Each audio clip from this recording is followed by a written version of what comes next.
Hey, this is Chris here for Guitar.com on the Gibson booth at NAMM 2019 with Cesar, the CMO for Gibson. So Cesar, obviously, Gibson has been in the news an awful lot recently, and it seems like there's a more positive story to be told right now. So could you tell us a little bit about what the plans are? Yeah, that's right, Chris, and thank you for having me. Look, yeah, we're back. We're back in a big time. You can see here we're making a big statement. We made a very conscious decision to come back to NAMM and come back in a big way, redefining our line, leveraging our iconic past, right, paying tribute to our heritage and that DNA from the 50s and the 60s.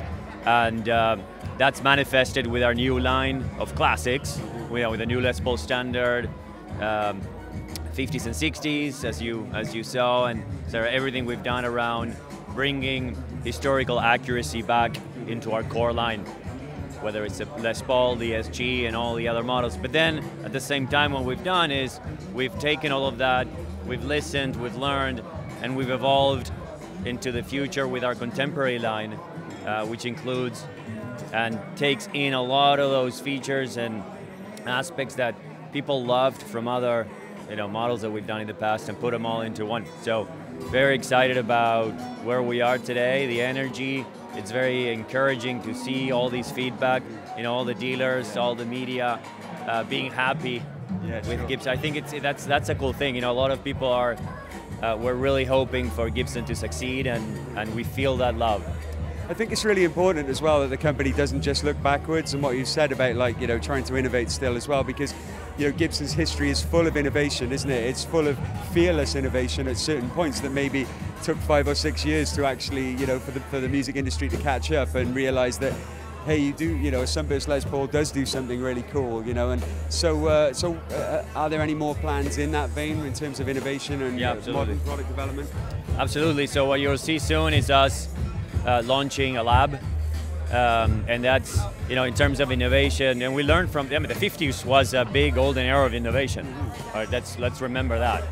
And so yeah, the innovation comes not only in what goes into the guitar, it also comes into creating a modern day business, creating innovation inside of the factory, right?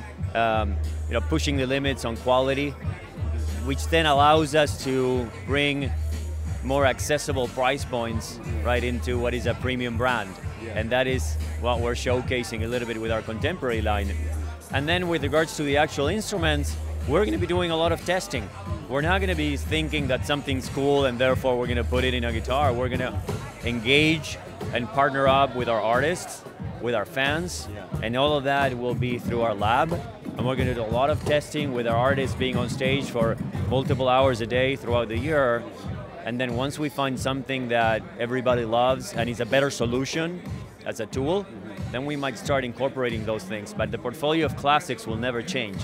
We're never going to mix nomenclature and confuse the fan again.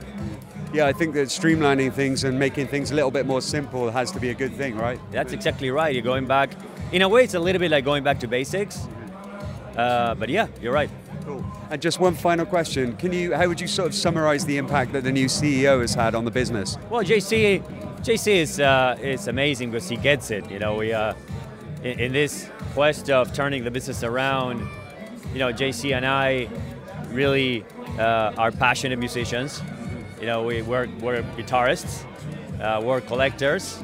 In my case, I've been collecting guitars for many, many years and playing since I was a kid. But JC, coming from a background of authenticity, coming from Levi's, I think really is a great leader, and I truly believe that's the best CEO that we could have ever hoped for.